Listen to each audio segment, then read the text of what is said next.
I pozdrav i danas radimo top 5 stvari koje Marko radi kad mu je dosadno.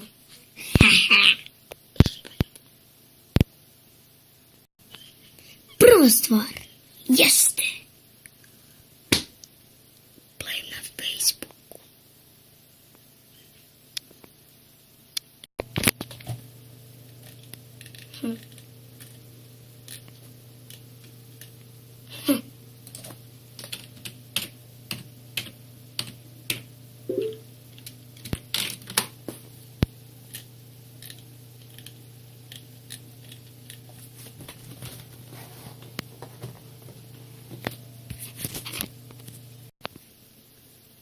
Druga stvar, spavam.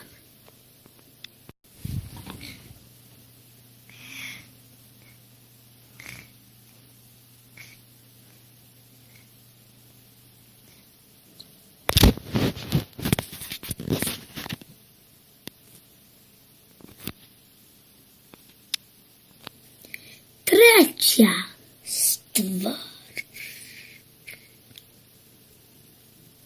Pitam babu. Treća stvar. Crtam.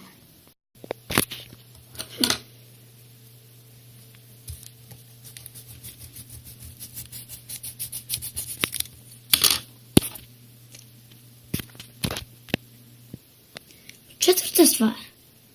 Sedim za kompom i igram igrice.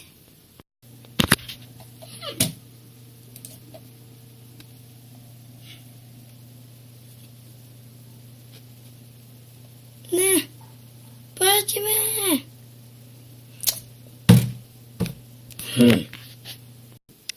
I peta stvar koju ja radim, gledam sličice.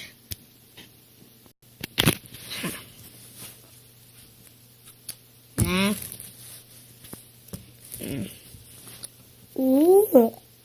Nice.